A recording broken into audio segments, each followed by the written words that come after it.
ग्रंथों में मिलने वाली कथा के अनुसार माता शबरी भगवान श्री राम की परम भक्त थी। शबरी का असली नाम श्रमणा था। ये भील समुदाय के शबर जाति से संबंध रखती थी, इसी कारण कालांतर में उनका नाम शबरी हुआ। इनके पिता भीलों के मुखिया थे। उन्होंने श्रमणा का विवाह एक भील कुमार से तय किया था। विवाह से पहले परंपरा के अनुसार कई 100 पशुओं को बलि देने के लिए लाया गया, जिन्हें देख श्रमणा का हृदय द्रवित हो उठा कि यह कैसी परंपरा जिसके कारण बेजुबान और निर्दोष जानवरों की हत्या की जाती है।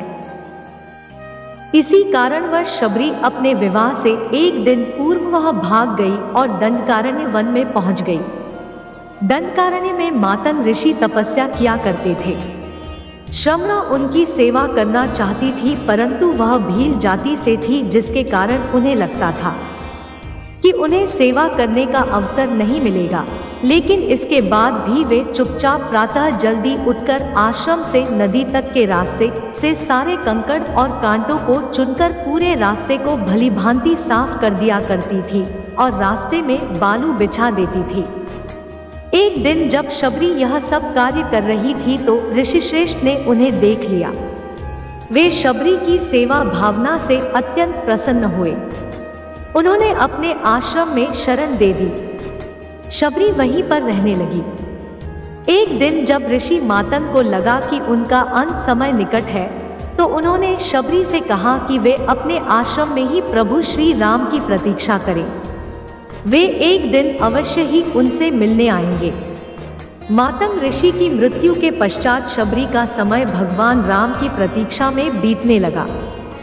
वह अपने आश्रम को एकदम साफ सुथरा रखती थी और प्रतिदिन भगवान राम के लिए मीठे बेर तोड़कर लाती थी। एक भी बेर खट्टा न हो इसके लिए वह एक एक बेर चक्कर तोड़ती थी। ऐसा करते करते कई वर्ष बीतते चले गए।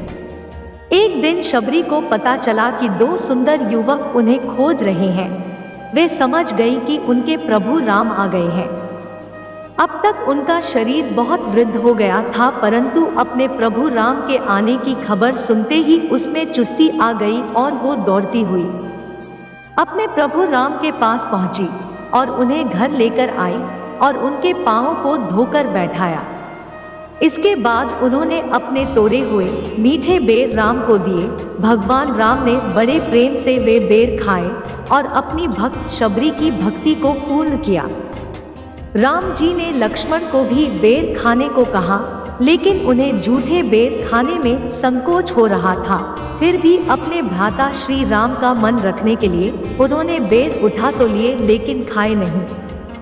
कहा जाता है कि इसका परिणाम यह हुआ कि राम रावण युद्ध में जब शक्ति बाण का प्रयोग किया गया तो वे मूर्छित हो गए थे।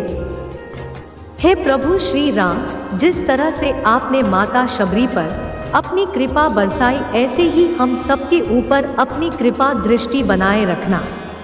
यदि आपके पास हिंदी में कोई आर्टिकल, इंस्पिरेशनल स्टोरी या जानकारी है जो आप हमारे साथ शेयर करना चाहते हैं, तो कृपया कमेंट में बताएं और हाँ, हमारे चैनल स्वरा को सब्सक्राइब जरूर करें।